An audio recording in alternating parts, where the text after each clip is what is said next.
Hello friends, स्वागत है आपका हमारे YouTube channel GK with me में। जैसा कि आपको पता है, मैंने आपको एक क्लास पहले इंटरनेशनल करंट अफेयर की टॉपिक वाइज करा दी है। आज की क्लास में हम पढ़ना शुरू करेंगे, मतलब जितने भी हमारे बाकी करंट अफेयर रह गया है, जो वन लीनियर है, जिसको हमें बस रीडिंग कर लेना हमारे लिए इम्पोर्टेंट है, उन सब के बारे में हम आज की क्लास में पढ़ लेंगे। क्या पता इसमें से भी कुछ क्वेश्चंस देखने को मिल जाए। ये जो आपका करंट अफेयर है, ये आपका जनवरी से जुलाई तक का जितना भी मतलब करंट अफेयर है, जनवरी टू जुलाई तक का ये करंट अफेयर है। पहले वाली क्लास में हम ओलंपिक्स और प्राइजेज इन सब के बारे में तो पढ़ ही चुके हैं।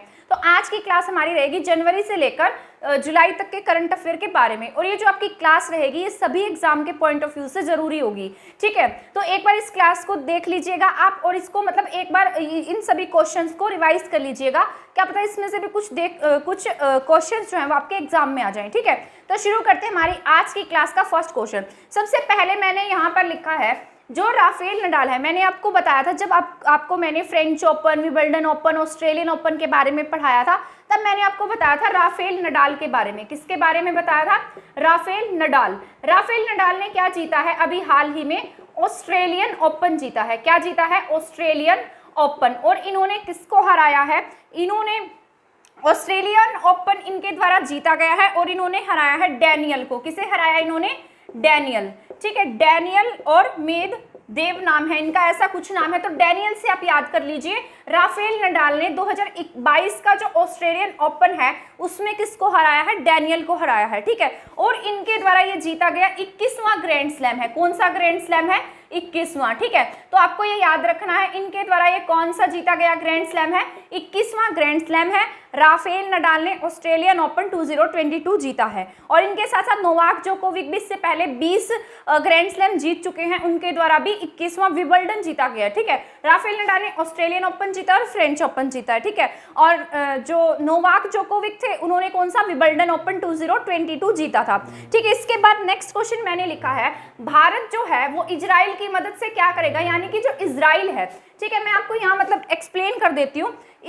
भारत और इजराइल के बीच में एक एग्रीमेंट हुआ है। क्या हुआ है? भारत और इजराइल के बीच में इजराइल ने ऐसा कहा है कि वो भारत के 150 गांव को क्या करेगा? उत्कृष्ट गांव जो है उसमें बदला जाएगा। क्या करेगा? भारत के 150 गांव को उत्कृष्ट गांव में बदलेगा। किस में बदलेगा? उत्कृष्ट गांव। जो स्पेशल गांव होते हैं, जैसे उत्कृष्ट सेंटर बनाए जाते हैं, जिस प्रकार हमारे हरियाणा में भी बनाया हुआ है, ठीक है। तो इजराइल क्या करता है? अपनी मदद देता है भारत के अनेक गांवों को और उनको वहां पर उत्कृष्टता केंद्र खोलता है, ठीक है। और ये क्या है, मतलब 29 इसने अभी तक इजराइल ने इंडिया में 29 क्या खोले हुए हैं? उत्कृष्टता केंद्र खोल रखे हैं, ठीक है। तो इजराइल की सहायता से भारत क्या खोलेगा? 150 गांव में उत्कृष्टता सेंटर खोलेगा। इसके बाद नेक्स्ट पॉइंट मैंने लिखा है, अभी हाल ही में मतलब क्या बनी है, थोड़े टाइम पहले की ही बात है, शियोमारा कास्त्रो। क्या नाम है इनका? शियोमारा कास्त्रो। क्या नाम है इनका? शियोमारा कास्त्रो, ठीक है। ये एक छोटा सा देश है और बहुत छोटा सा देश है। ये कैरेबियन द्वीप समूह में पड़ता है, ठीक है। कहाँ का देश है ये? कैरेबियन का। कहाँ का है? कैरेबियन द्वीप समूह का एक छोटा सा देश है, जैसे अमेरिका है। अमेरिका के नीचे जो छोटे छोटे द्वीप है, वो कौन से द्वीप है? कैरेबियन द्वीप है। और उस कैरेबियन द्वीप का एक छोटा सा क्या है? देश है, इसका नाम है होंडुरस। क्या नाम है इसका? होंडुरस, ठीक है। क्या नाम है इसका? होंडुरस नाम है। यहाँ की अभी हाल ही में एक महिला क्या बनी है? यहाँ की महिला क्या बनी है? प्रथम महिला राष्ट्रपति बनी है, जिनका नाम क्या है? शियोमारा कास्त्रो। तो शियोमारा कास्त्रो कहाँ की बनी है? होंडुरस द्वीप की क्या बनी है? मतलब होंडुरस एक देश है, होंडुरस छोटा सा देश है, ठीक है। यहाँ की क्या बनी है? प्रेसिडेंट बनी है, पहली महिला प्रेसिडेंट बनी है। और ये देश कहाँ पर है? कैरेबियन द्वीप पे है। जो होंडुरस है, इसकी खास बात यह है कि यहाँ की एक सभ्यता थी, बहुत पुरानी सभ्यता थी, जिसे हम किसके नाम से जानते हैं? माया सभ्यता के नाम से, ठीक है। जो माया सभ्यता ये इसलिए फेमस है क्योंकि माया सभ्यता के जो लोग थे, मतलब इन लोगों ने पहले से ही जितने भी कैलेंडर थे वो पहले ही डिसाइड कर दिए थे कि यहाँ तक ये होगा और इसके बाद ये होगा, ठीक है। तो इन्होंने काफी आगे तक की जो ज्योतिषवाणी की थी, भविष्यवाणी की थी, वो सभी क्या हुई? सच निकली। तो ये माया सभ्यता, एक बार आप रीडिंग, मतलब मैं आपको ऐसे रीडिंग के थ्रू बता रही हूँ, क्या पता एग्जाम में पूछ भी ले। तो होंडुरस की पहली महिला प्रेसिडेंट कौन बनी है? शियोमारा कास्त्रो। और इनके शपथ समारोह में कौन गई थी? कमला हैरिस। कौन गई थी? कमला हैरिस, जो हमारे भारतीय मूल की है, अमेरिका की वाइस प्रेसिडेंट है। क्या नाम है इनका? कमला हैरिस। तो शियोमारा कास्त्रो कहाँ से बनी है? होंडुरस द्वीप से बनी है। और माया सभ्यता होंडुरस द्वीप की फेमस है, देश की फेमस है। ये कहाँ का है? यूएसए के पास में कैरेबियन द्वीप समूह का एक छोटा सा देश है, ठीक है। तो इसका नाम क्या है? होंडुरस है। और यहाँ शपथ समारोह में कौन गई थी? कमला हैरिस गई थी, ठीक है। इसके बाद नेक्स्ट पॉइंट मैं बता देती हूँ। मैं आपको जल्दी जल्दी इसलिए करा रही हूँ क्योंकि आपका रिवीजन हो जाएगा और बहुत सारे क्वेश्चंस हैं और आप उनको एक बार मतलब पढ़ भी लेंगे तो भी आपके एग्जाम के पॉइंट ऑफ व्यू से जरूरी हो जाएंगे, ठीक है। इसके बाद जो फोर्थ क्वेश्चन है वो ये है कि सुभाष चंद्र गर्ग ये क्या है? एक आईएएस ऑफिसर थे। क्या थे? सुभाष चंद्र गर्ग, ठीक है। इनके द्वारा एक पुस्तक का विमोचन किया गया है। उस पुस्तक का नाम है द 10 ट्रिलियन ड्रीम्स। क्या नाम है इस पुस्तक का? द 10 ट्रिलियन ड्रीम्स, ठीक है। तो ये जो पुस्तक है इनके द्वारा इस पुस्तक का विमोचन किया गया है। और इस पुस्तक में क्या बताया गया है कि जो भारत है वो 2030 तक क्या बन जाए? 2030 तक के बीच में ट्रिलियन 10 ट्रिलियन तक की अमेरिकी डॉलर की अर्थव्यवस्था वाला देश बन जाएगा। क्या बन जाएगा? 10 ट्रिलियन डॉलर अमेरिकी डॉलर तक की अर्थव्यवस्था का क्या बनेगा? देश बनेगा। कौन सा देश बनेगा? इंडिया, ठीक है। तो इंडिया क्या बन जाएगा 2030 तक? 10 ट्रिलियन अमेरिकी डॉलर वाला देश बन जाएगा। इस पुस्तक में ये सब बताया गया है और ये पुस्तक का नाम क्या है? The 10 trillion dreams. क्या नाम है इस पुस्तक का? 10 ट्रिलियन ड्रीम्स। और किसके द्वारा लिखी गई है? सुभाष चंद्र गर्ग के द्वारा। सुभाष चंद्र गर्ग क्या है? आईएएस अधिकारी थे और 2019 में क्या सिलेक्ट किए गए? वित्त सचिव बने थे। क्या बने थे 2019 में? वित्त सचिव। क्योंकि जो आईएएस अधिकारी होते हैं बाद में सेक्रेटरी रैंक इन्हें दे दिया जाता है, क्या बन जाते हैं? सेक्रेटरी बन जाते हैं, ठीक है। तो सुभाष चंद्र गर्ग की पुस्तक का नाम क्या है? The 10 trillion dreams. 2030 तक का इन्होंने अपनी पुस्तक में बताया कि जो भारत है 10 ट्रिलियन जो यूएस डॉलर है उस तक की अर्थव्यवस्था वाला हमारा जो देश है वो बन जाएगा, ठीक है। इसके बाद नेक्स्ट पॉइंट मैं आपको बता देती हूँ। इसके बाद में फ्रीडो कॉन्वो आंदोलन चला था। ये बहुत मतलब फेमस हुआ था और ये कहाँ से बिलोंग करता था? कनाडा का था। क्या नाम है इसका? फ्रीडम कॉन्वो आंदोलन। ये कहाँ का आंदोलन था? कनाडा का। कहाँ का था ये आंदोलन? ये आंदोलन था कनाडा का। कहाँ का आंदोलन था? कनाडा का आंदोलन था। और ये आंदोलन किस लिए किया गया था? यहाँ के जो ट्रक ड्राइवर थे, आप सभी जानते होंगे कनाडा में जो ट्रक ड्राइवर की जॉब होती है बहुत मतलब अच्छी जॉब मानी जाती है। लोग वहाँ पर जाते इसलिए ताकि वहाँ जॉब कर सके, ठीक है। तो कनाडा में ट्रक जो ड्राइवर होते हैं, ट्रक ड्राइवरों के द्वारा ये आंदोलन किया गया था। किसके द्वारा? ट्रक ड्राइवरों के द्वारा। और इसी के मतलब इसके जो कनाडा है उसने क्या कर दी थी? यहाँ इमरजेंसी लगा दी थी। मतलब छोटी सी बात के लिए यहाँ क्या लगा दी गई? इमरजेंसी लगा दी गई। और मतलब ये आंदोलन हो गया था एक तरीके का। बहुत सारे जो ट्रक ड्राइवर्स थे वो इकट्ठे हो गए वहां पर, ठीक है। और यहाँ के जो प्राइम मिनिस्टर थे जिनका नाम है जस्टिन ट्रूडो। क्या नाम है इनका? जस्टिन ट्रूडो यहाँ के प्राइम मिनिस्टर थे। इन्होंने क्या किया? यहाँ इमरजेंसी लगा दी। तो फ्रीडम कॉन्वो आंदोलन कहाँ से संबंधित था? कनाडा से। और किसका मतलब था ये? कनाडा का, ठीक है। किसका था? कनाडा का। ट्रक ड्राइवरों से संबंधित था। यहाँ क्या लगा दी गई? इमरजेंसी लगा दी गई। ये बहुत समय बाद यहाँ पर इमरजेंसी लगी थी, ठीक है। इसके बाद नेक्स्ट पॉइंट हम पढ़ लेते हैं। मेलबर्न में क्या आयोजित हुई थी? Australian open. क्या आयोजित हुआ था? Australian open. मैंने आपको ऑस्ट्रेलियन ओपन की विजेता तो बताई थी जिसका नाम था एशले बार्टी, लेकिन मैंने आपको जो कंबाइन में भी ये जीतते हैं, इकट्ठे भी जीतते हैं, ठीक है, उसके बारे में नहीं बताया था। इसके बारे में भी मैं आपको बता देती हूँ। जो ऑस्ट्रेलियन ओपन है, क्या है? ऑस्ट्रेलियन ओपन, ठीक है। तो ये कहाँ पर आयोजित हुआ था? मेलबर्न में। कहाँ हुआ था? मेलबर्न में, ठीक है। तो ये मेलबर्न में आयोजित हुआ था ऑस्ट्रेलियन ओपन। इसको इकट्ठे किसने जीता था? ये जीता गया था बारबोरा। क्या नाम था इनका? Barbora crazy Sikoa. क्या नाम था इनका? बारबोरा क्रेजी सिकोवा और कैटेरिना। और क्या नाम था इनका? Katerina Siniakova. क्या नाम था? Katerina Siniakova. तो ये इन्होंने कंबाइन में क्या जीता? ऑस्ट्रेलियन ओपन जीता था, ठीक है। तो ये प्राइजेज जो होते हैं इकट्ठे अलग एकल में भी खेले जाते हैं और इकट्ठे भी खेले जाते हैं। तो इकट्ठे में ये ऑस्ट्रेलियन ओपन किसके द्वारा जीता गया है? बारबोरा और कैटरीना, ठीक है। कैटरीना ने बार बार क्या जीत लिया? ऑस्ट्रेलियन ओपन जीत लिया। तो डबल में किसने जीता है? बारबोरा और कैटरीना ने, ठीक है। इसके बाद नेक्स्ट पॉइंट पढ़ लेते हैं। एक अभ्यारण्य है जो आंध्र प्रदेश का अभ्यारण्य था। ये इसलिए फेमस रहा था क्योंकि यहाँ पर क्या हुई थी? संयुक्त रूप से मौतें हुई थी और ये मौतें प्रवासी पक्षियों की थी। तो इसका नाम क्या है वो मैं आपको बता देती हूँ। इसका नाम है तेलिनी लापुरम। क्या नाम है? तेलिनी लापुरम अंतरराष्ट्रीय पक्षी अभ्यारण्य। क्या नाम है इसका? तेलिनीलापुरम अंतरराष्ट्रीय पक्षी अभ्यारण्य। ठीक है, तो ये पक्षी अभ्यारण्य जो था ये कहाँ का है? आंध्र प्रदेश का है। इस अभ्यारण्य में जो दूर दूर से मतलब विदेशों से क्या होते हैं, जो पक्षी हैं वो यहाँ पर आते हैं। तो यहाँ पर उन पक्षियों की, जो विदेशी पक्षी थे, उनकी क्या हुई? संयुक्त रूप से मौतें हो गई थी। ठीक है, तो यहाँ पर स्पॉट बिल्ड की, किसकी मृत्यु हुई थी? स्पॉट बिल्ड की। तो इसीलिए जो ये आपका पक्षी अभ्यारण्य है ये थोड़ा चर्चाओं में रहा था, इसलिए इसके बारे में पढ़ना है, क्योंकि तेनालीपुरम अंतरराष्ट्रीय पक्षी अभ्यारण्य कहाँ है? आंध्र प्रदेश में है। यहाँ पर संयुक्त रूप से किसकी मौत हुई? स्पॉट बिल्ड की मृत्यु हुई थी। ठीक है, इसके बाद नेक्स्ट पॉइंट है ऑस्ट्रेलिया से संबंधित। ठीक है, क्या है? ऑस्ट्रेलिया में क्या है? आप सभी को पता है ग्रेट बैरियर रीफ है। ऑस्ट्रेलिया में क्या है? ऑस्ट्रेलिया में क्या है? Great barrier reef. और जो ग्रेट बैरियर रीफ है ये विश्व यूनेस्को की हेरिटेज साइट में शामिल है। क्या नाम है इसका? Great barrier reef. ठीक, तो इस रीफ ने क्या किया? मतलब ऑस्ट्रेलिया ने एक प्लान बनाया है, रीफ 2050। क्या बनाया है?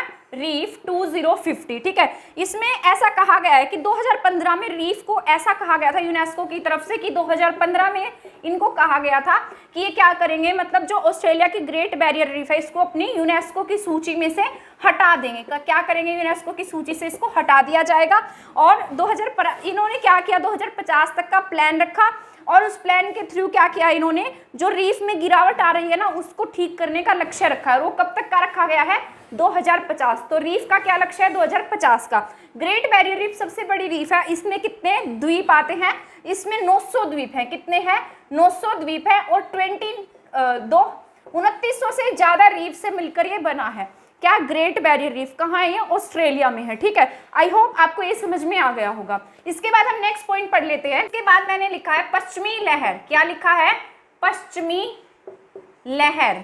पश्चिमी लहर अभ्यास। तो ये जितने भी अभ्यास किए जाते हैं किसके द्वारा किए जाते हैं? हमारे सैनिकों के द्वारा। तो ये भारतीय नौसेना के द्वारा ये अभ्यास किया गया है। किसके द्वारा किया गया है? भारतीय नौसेना के द्वारा किया गया था। पश्चिमी लहर है तो कहाँ आयोजित होगा? इस प्रकार से पश्चिमी घाट पर ये आयोजित कराया गया था। कहाँ पर आयोजित हुआ था? पश्चिमी घाट पर। ठीक है, और ऐसा मतलब 20 दिन के लिए इसका आयोजन हुआ था। कितने दिन के लिए? 20 डेज के लिए इसका आयोजन हुआ था। और ये क्या है? इसका हेडक्वार्टर जो है पश्चिमी लहर अभ्यास का जो हेडक्वार्टर है ये कहाँ है? मुंबई में है। कहाँ पर है? मुंबई में। ठीक है, और ये पश्चिमी नौसेना कमान जो है ये तीनों कमानों में से बेस्ट है। क्या है? मतलब सबसे श्रेष्ठ है। पढ़िए। ठीक है, तो 3 कमान होती है हमारे यहाँ पर। तीनों कमानों में से जो पश्चिमी लहर की जो कमान है वो क्या है? बेस्ट है। और ये इसका जो अभ्यास है किसने किया था? भारतीय नौसेना ने पश्चिमी घाट पर किया था। 20 दिन के लिए अभ्यास रहा था। इसका हेडक्वार्टर कहाँ है? मुंबई में है। ठीक है, इसके बाद हम एक वायरस के बारे में भी बता देती हूँ, छोटा सा ही पॉइंट है ये। इसका नाम है नियोकोव वायरस। क्या नाम है? NeoCoV virus. तो नियोकोव वायरस जो है ये किससे फैलता है? चमगादड़ों से। किससे होता है ये? चमगादड़ों से होता है। चाइना ने इस वायरस के लिए ऐसा दावा किया था। किसके द्वारा? चाइना के द्वारा ऐसा कहा गया था कि ये जो वायरस है ये साउथ अफ्रीका के चमगादड़ों से फैलता है। किससे फैलता है? साउथ अफ्रीका के चमगादड़ों से। ठीक है, तो चमगादड़ भी अलग अलग देश के हैं जो क्या फैला रहे हैं? वायरस फैला रहे हैं। तो नियोकोवा वायरस, आपको बस इतना याद रखना है, नियोकोवा वायरस किससे संबंधित है? चमगादड़ से संबंधित है। और हाल ही में चाइना ने क्या कहा था? चाइना के द्वारा ऐसा कहा गया था कि जो ये चमगादड़ों के द्वारा फैलने वाला वायरस है ये चमगादड़ कहाँ के? साउथ अफ्रीका के हैं। ठीक है, इसके बाद जो भारत और फ्रांस है इसके बीच में क्या समझौता हुआ है? मतलब स्वास्थ्य को लेकर एक समझौता हुआ है। किसके बीच में? भारत के बीच और फ्रांस के बीच में। किस किस के बीच हुआ है? भारत और फ्रांस के बीच में किसको लेकर समझौता हुआ है? स्वास्थ्य को लेकर। ठीक है, WHO का हेडक्वार्टर वैसे तो आप जानते ही होंगे सभी, कहाँ पर है ये? जिनेवा में है। कहाँ है? जिनेवा में। मैंने आप सभी को बताया था कि जहां पर पीछे लास्ट में ओ आता है उन सभी का हेडक्वार्टर कहाँ होता है? जिनेवा में होता है। ठीक है, तो आप इसको याद रखिएगा, क्या पता आपसे एग्जाम में पूछ भी लिया जाए। ठीक है, तो भारत और फ्रांस ने हाल ही में क्या किया? स्वास्थ्य समझौता किया है। तो इस समझौते में क्या कहा गया है? तो फ्रांस के बीच में क्या हुआ है? एक स्वास्थ्य समझौता हुआ है। इसमें ऐसा कहा गया कि वायरोलॉजी को लेकर, कोरोना को लेकर, वैक्सीन को लेकर ये दोनों क्या करेंगे? साथ में काम करेंगे। ठीक है, तो यही मतलब भारत और फ्रांस के बीच में ये स्वास्थ्य समझौता था। ठीक है, इसके बाद में है भाषा प्रमाण पत्र सेल्फी अभियान। क्या है? भाषा प्रमाण पत्र सेल्फी अभियान। ये किसके द्वारा लगाया, मतलब किसके द्वारा शुरू किया गया? ये बहुभाषावाद से संबंधित है। मतलब मल्टी लैंग्वेज से। किससे संबंधित है ये? मल्टी लैंग्वेज से संबंधित है और इसमें सांस्कृतिक विविधता होती है, भाषाएं होती है हमारी, उन सबको बढ़ावा देने के लिए इसको लॉन्च किया गया है। ठीक है, इसके लिए एक मोबाइल ऐप भी लॉन्च किया गया जिसका नाम दिया गया माई गवर्नमेंट इंडिया। क्या नाम दिया गया इसको? माई गवर्नमेंट इंडिया नाम से क्या है? ऐप है। और इस ऐप को बढ़ावा देने के लिए ही इस स्कीम को लॉन्च किया गया ताकि लोग क्या कर सके, मतलब बहुभाषावाद, भाषा और संस्कृति से अवगत हो सके। लॉन्च किया गया, ये लॉन्च किया गया धर्मेंद्र प्रधान। किसके द्वारा लॉन्च किया गया है? धर्मेंद्र प्रधान के द्वारा। धर्मेंद्र प्रधान क्या है? कौशल विकास मंत्री हैं। क्या है ये? कौशल विकास मंत्री। ठीक है, तो बहुभाषावाद को बढ़ावा देने के लिए भारत सरकार ने कौन सी ऐप लॉन्च की है? माई गवर्नमेंट ऐप लॉन्च की है। और ये भाषा मतलब मल्टी लैंग्वेज को बढ़ावा देने के लिए है, सांस्कृतिक विविधता को बढ़ाने के लिए किसके द्वारा लॉन्च की गई है?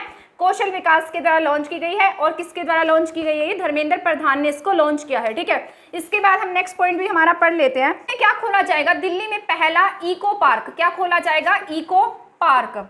इको पार्क खोला जाएगा क्या? दिल्ली में। तो सबसे हमारा इंडिया का पहला इको पार्क कहाँ खोला जाएगा? दिल्ली में। ये किसने कहा है? मनीष सिसोदिया ने।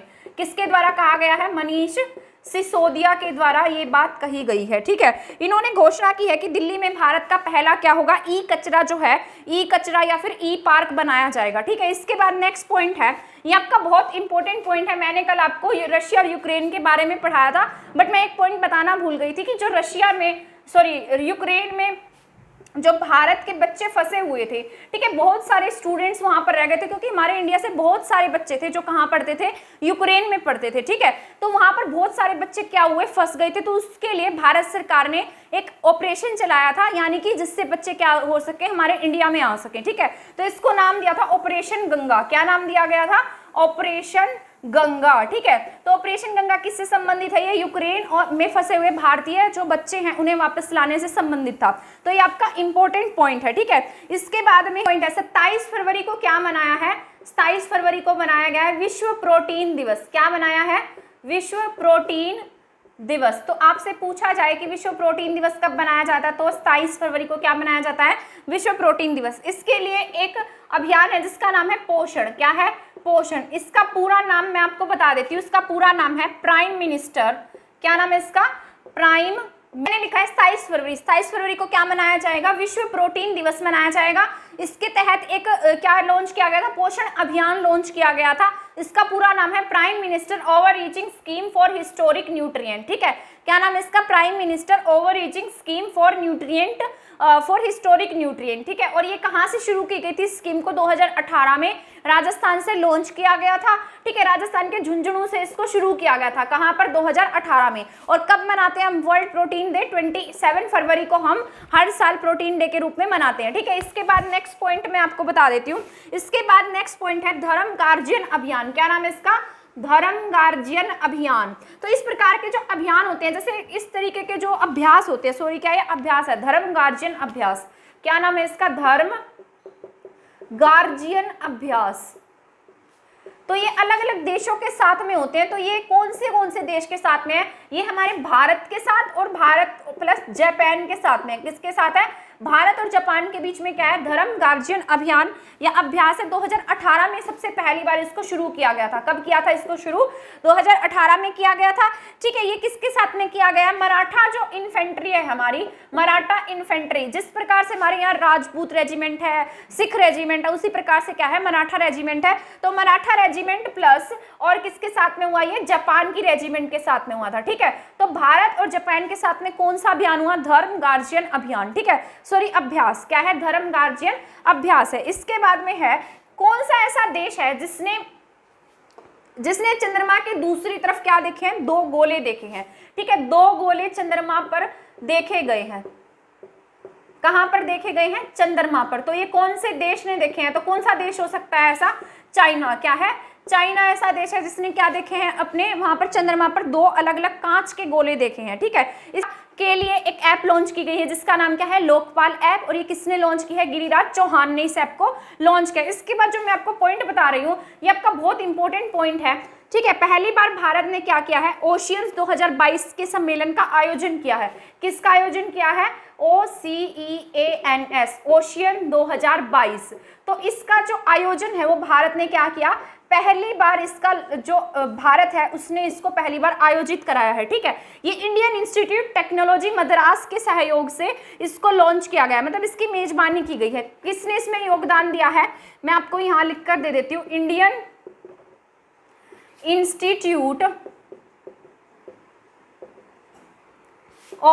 इंस्टीट्यूट टेक्नोलॉजी ऑफ मद्रास, इसने क्या किया, इसने सहयोग दिया था किसमें, ओशियन ने। तो इसने भारत के इस इंस्टीट्यूट ने ओशियन की क्या की, मेजबानी की है। क्या की है, मेजबानी की है। ठीक है, और ओशियन सम्मेलन जो है ये विश्व स्तर पर जो समुद्री शोधकर्ताएं होते हैं उनके लिए आयोजित कराया गया। ठीक है, एक द्विवार्षिक क्या होता है, कार्यक्रम होता है, और ये भारत में पहली बार आयोजित कराया गया है। ओशियन जो सम्मेलन वैश्विक समुद्र स्तर का होता है, मतलब विश्व स्तर पर जो समुद्री वगैरह है, मतलब समुद्री शोध करता है, ये किस लिए लॉन्च कराया जाता है, वैश्विक स्तर पर क्या है, वैश्विक स्तर पर जो समुद्री शोध करता है उनके लिए ये खासकर। ठीक है, और इसका जो लक्ष्य था वो ये था कि जो जलवायु परिवर्तन हो रही है उस पर फोकस करना। क्या था, जलवायु परिवर्तन पर फोकस। तो इसका मेन मोटिव क्या रहा, जलवायु परिवर्तन पर फोकस था। और इसका थीम क्या था, इसके लिए थीम जो था वो मैं आपको यहाँ लिख कर दे देती हूँ। इसका जो थीम था वो था इंस्पायर इनोवेशन सस्टेन। क्या इसका था मोटिव, इंस्पायर इनोवेशन सस्टेन। तो इसका ये क्या है, थीम है किसका, ओशियन 2022 का, ये समुद्र से संबंधित है। ठीक है, ओशियन 2022 पहली बार भारत में आयोजित कराया गया। इसमें सहयोग दिया था Indian institute technology of Madras ने, जलवायु परिवर्तन पर इसमें फोकस किया गया था, और इसकी थीम थी इंस्पायर इनोवेशन सस्टेन। तो ये आपका बहुत इंपॉर्टेंट पॉइंट है, तो इसको एक बार अच्छे से रिवाइज कर लेना। ठीक है, मैंने कल भी आपको बताया था कि मूडीज के बारे में पिछली बार पूछा गया था। तो मूडीज क्या है, एक प्रकार की क्रेडिट एजेंसी है जो क्या करती है, अलग अलग देशों को रेटिंग्स जारी करती है। तो मूडीज का जो हेडक्वार्टर मैं यहाँ लिख देती हूँ, मूडीज का हेडक्वार्टर। तो मूडीज का हेडक्वार्टर बता देती हूँ मैं आपको, ये है न्यूयॉर्क में। कहाँ पर है, न्यूयॉर्क में। ठीक है, ये क्या किससे संबंधित है, विश्व स्तर पर वित्तीय रेटिंग से संबंधित है। किससे संबंधित है, विश्व स्तर पर रेटिंग्स, वित्तीय रेटिंग्स क्या करता है, ये जारी करता है, यानी कि पैसे की। तो वित्तीय रेटिंग्स जारी करने के लिए मूडीज को बनाया गया। मूडीज का जो पूरा नाम है मूडीज इन्वेस्टर सर्विस। क्या नाम है इसका, मूडीज इन्वेस्टर सर्विस। ठीक है, तो इसका जो हेडक्वार्टर है वो कहां पर है, न्यूयॉर्क में है। इसके बाद हम नेक्स्ट पॉइंट पढ़ लेते हैं।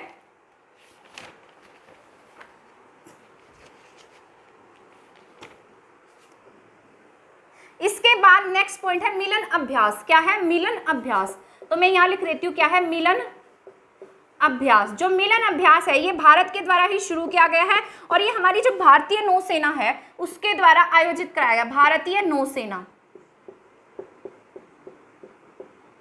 जो भारतीय नौसेना का कैसा है, ये बहुपक्षीय अभ्यास है।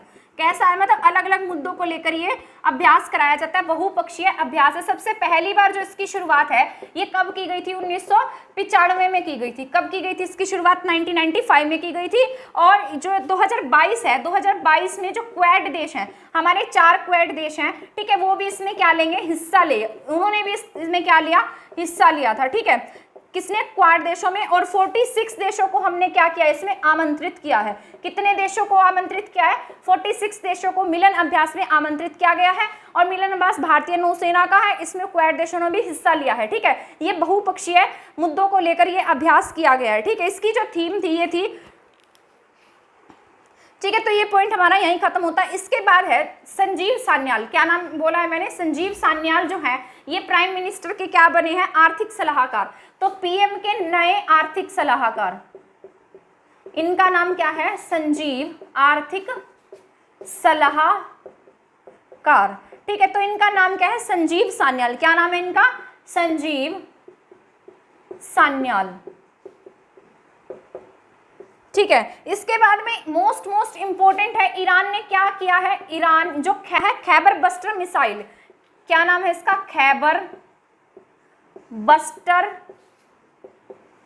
मिसाइल। तो इसको लॉन्च किसने किया है? ईरान ने। तो अगर आपसे एग्जाम में पूछा जाता है जो खैबर बस्टर मिसाइल है ये किसकी मिसाइल है? ईरान देश की है। किसकी है? ईरान की। तो ये आपका एग्जाम के पॉइंट ऑफ व्यू से बहुत जरूरी है। इसका नाम क्या है? Khyber buster missile. ठीक है, इसके बाद नेक्स्ट पॉइंट जो मैं आपको बता रही हूँ वो भी आपका बहुत ही ज्यादा जरूरी है। ठीक है, ये है नीना गुप्ता से संबंधित, हमारे भारत की है नीना गुप्ता। इन्हें एक पुरस्कार दिया गया है जो गणित में, मतलब जो गणितज्ञों को दिया जाता है, भारतीय गणितज्ञ, विकासशील देश के जो मैथमेटिशियंस होते हैं उन्हें इस पुरस्कार से सम्मानित किया जाता है। तो नीना गुप्ता जो है इन्हें इस पुरस्कार से सम्मानित किया गया है। किन्हें? नीना गुप्ता को। और इस पुरस्कार का नाम क्या है? इसका रामानुजन पुरस्कार। ठीक है, ये एक क्या है? गणितज्ञ है। नीना गुप्ता क्या है? गणितज्ञ। और ये कहाँ की? हमारे भारत की है। ठीक है, भारत की मैथमेटिशियन है और ये इटली में दिया गया था। कहाँ दिया गया? इटली द्वारा। इटली के द्वारा दिया जाता है। ये जो पुरस्कार है इटली के द्वारा दिया जाता है और एक इंस्टीट्यूट है जिसके द्वारा ये पुरस्कार दिया जाता है, वो मैं यहाँ लिख देती हूँ। इंटरनेशनल, क्या लिखा है मैंने? International centre for theoretical physics. तो इस मतलब इसके द्वारा ये प्रतिवर्ष दिया जाता है। तो रामानुजन पुरस्कार जो है ये कब दिया जाता है?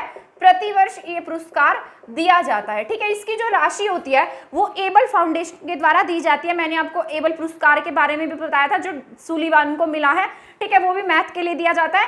तो इसमें जो पुरस्कार की राशि है वो कौन देता है? एबल फाउंडेशन देता है। कौन देता है?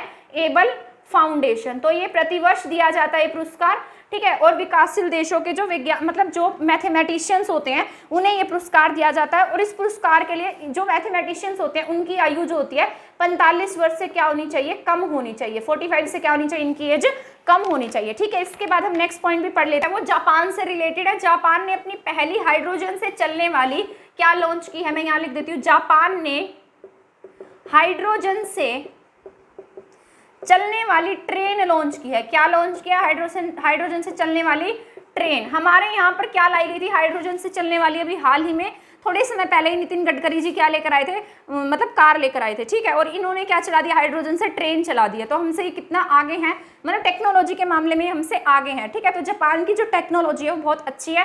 तो जापान ने क्या चला दिया? हाइड्रोजन से चलने वाली ट्रेन चलाई है। ठीक है, इसमें 2050 तक ऐसा कहा गया, इसने लक्ष्य रखा है। क्या लक्ष्य है इसका? 2050 तक कार्बन न्यूट्रल कर देगा। अपने देश में क्या करेगा? कार्बन को न्यूट्रल कर देगा, जीरो कर देगा। ठीक है, तो इसकी लक्ष्य जो है 2050 तक कार्बन न्यूट्रल करने की है। और इसको देखते हुए इसने क्या चला दिया? अपने यहाँ पर हाइड्रोजन से चलने वाली जो ट्रेन है वो यहाँ पर शुरू की है। ठीक है, और इसने 2 कार भी लॉन्च की थी। एक का नाम था हाईबरी। क्या नाम था? हाईबरी नाम की 2 कारें थी जो इसके द्वारा लॉन्च की गई थी। ठीक है, और ऐसा कहा जाता है जो इस ट्रेन की कीमत है वो कितनी है? 35 मिलियन अमेरिकी डॉलर। कितनी है इसकी कीमत? 35 मिलियन अमेरिकी डॉलर। तो इस कार की इतनी कीमत है। और जापान का जो लक्ष्य है वो क्या है? 2050 तक कार्बन फ्री करना। इंडिया को क्या करना? जापान को कार्बन फ्री कर देना, इसका लक्ष्य है। ठीक है, इसके बाद में है 2023 में। अब नेक्स्ट जो 2023 आ रहे हैं उसके लिए जो इंटरनेशनल ओलंपिक समिति है उसके लिए जो मेजबानी है वो कहाँ की जाएगी? इंडिया में की जाएगी। कहाँ पर होगी? इंडिया के मुंबई में। तो मैं यहाँ लिख देती हूँ 2023 में क्या होगा? मतलब जो इंटरनेशनल स्तर पे ओलंपिक्स जो होते हैं, इंटरनेशनल गेम्स हैं। ठीक है, इंटरनेशनल ओलंपिक समिति की जो बैठक है ये कहाँ आयोजित कराई जाएगी? इंडिया में। इंडिया में कहाँ पर आयोजित होगी? ये मुंबई में। कहाँ आयोजित होगी? मुंबई में इसका आयोजन कराया जाएगा। ठीक है, इसके बाद जो नेक्स्ट पॉइंट है international language day.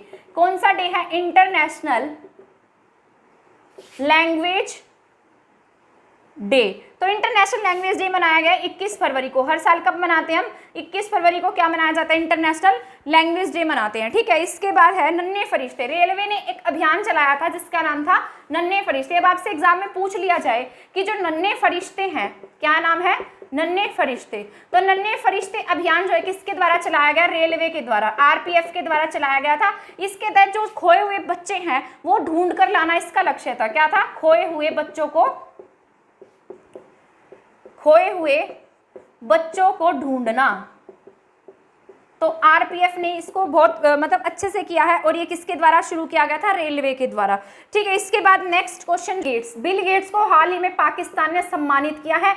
Bill Gates वही है जो माइक्रोसॉफ्ट के संस्थापक हैं। ठीक है, तो बिल गेट्स को पाकिस्तान के द्वारा क्या दिया गया है? एक पुरस्कार दिया गया है। उस पुरस्कार का नाम मैं यहाँ लिख देती हूँ, हिलाल ए पाकिस्तान। क्या नाम है?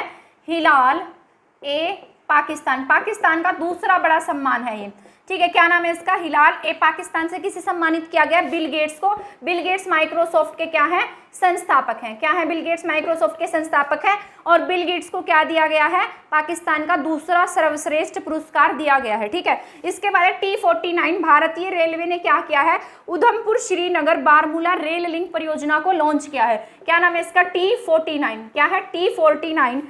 भारतीय रेलवे ने कहां से कहां तक इसको लॉन्च किया है? किसने? भारतीय रेलवे ने। तो भारतीय रेलवे ने उधमपुर से लेकर, कहां से लेकर? उधमपुर से श्रीनगर बारमूला। कहां से कहां तक? श्रीनगर बारमूला लिंक परियोजना के तहत एक सुरंग का निर्माण किया है। क्या किया है? लिंक परियोजना के तहत सबसे लंबी जो T49 है, अभी मैंने ऊपर भी लिखा था, T49 की मुख्य और सबसे लंबी सुरंग के साथ में इसको जोड़ा है।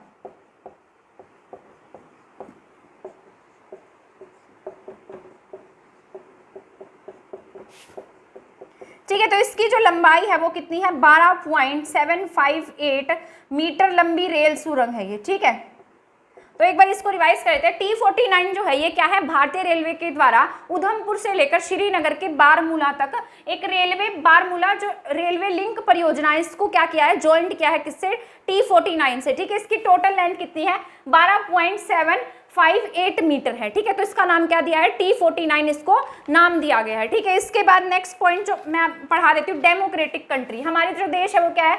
डेमोक्रेटिक कंट्री है। ठीक है, तो डेमोक्रेटिक कंट्रीज के लिए एक लिस्ट जारी की जाती है जिसमें सभी कंट्रीज को क्या दिया जाता है? रैंक दिया जाता है। तो उसी प्रकार डेमोक्रेटिक इंडेक्स में भारत का कौन सा स्थान आया और सबसे पहले स्थान पर कौन है?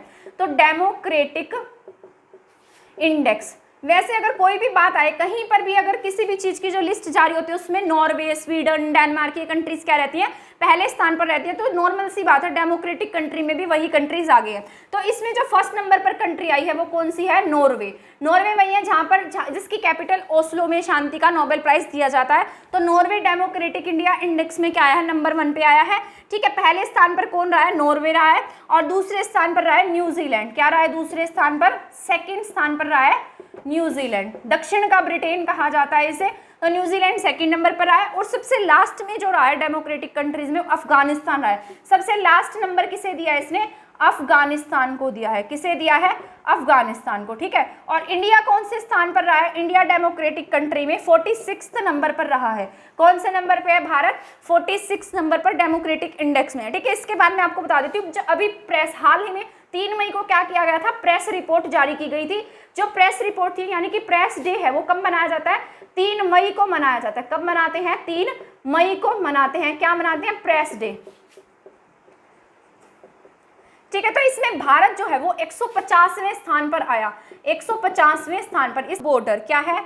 Reporter without border. ठीक है, तो ये वर्ल्ड के, इसका जो हेडक्वार्टर है ये कहाँ पर है? पेरिस में है। और ये संस्था क्या करती है?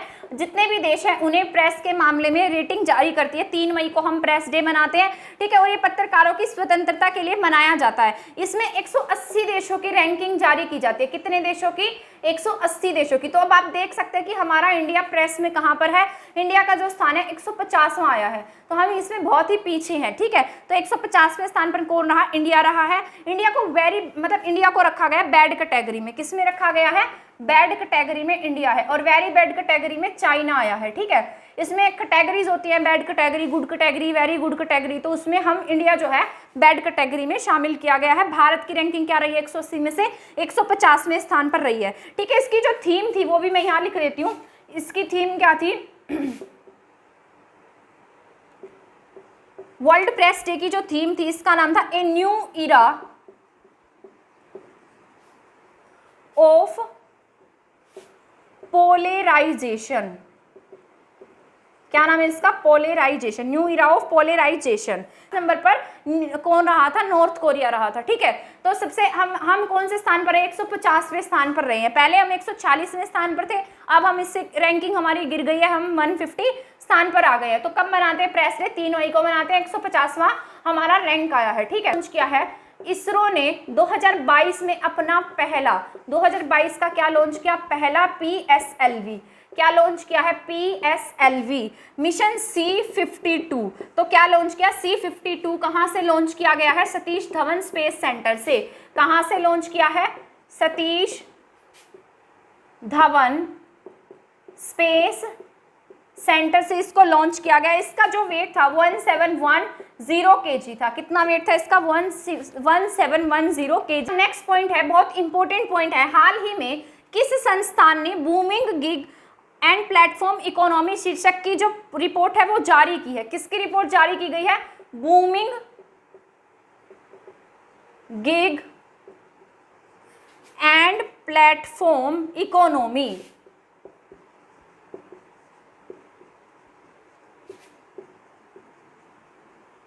तो ये रिपोर्ट किसके द्वारा जारी की गई है? क्या नाम है इस रिपोर्ट का? Booming gig and platforming economy की जो रिपोर्ट है ये जारी की है नीति आयोग ने। किसके द्वारा जारी की गई है?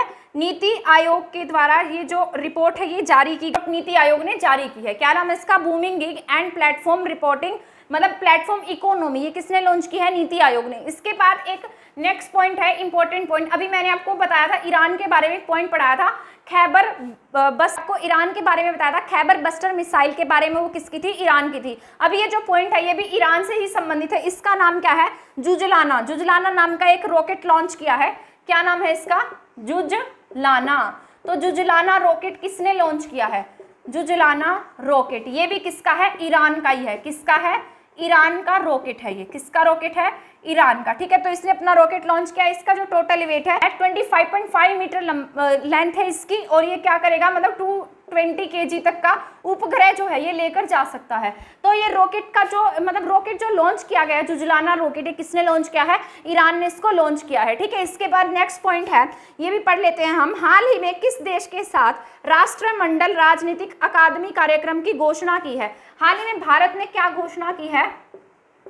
भारत ने किस देश के साथ राष्ट्रमंडल राजनीतिक अकादमी कार्यक्रम की घोषणा की है? तो यूके के साथ में इसको खोलने की, अकेडमी को खोलने की क्या की है? घोषणा की गई है। इसके बाद जो नेक्स्ट पॉइंट मैं बताऊंगी आपका बहुत बहुत इंपॉर्टेंट पॉइंट है, ये यूएन से रिलेटेड है, संयुक्त राष्ट्र से संबंधित है। ठीक है, संयुक्त राष्ट्र में अभी हाल ही में क्या किया गया? अगली स्थायी प्रतिनिधि किसे भेजा गया है? तो भारत की तरफ से स्थायी प्रतिनिधि यूएन में कौन गई है? तो भारत की यूएन में स्थायी प्रतिनिधि, तो ऐसे क्वेश्चंस पेपर में पूछे जाते हैं। क्या है? स्थायी प्रतिनिधि। तो यहाँ की स्थायी प्रतिनिधि जो है वो कौन है? रुचिका कंबोज। क्या नाम है इनका?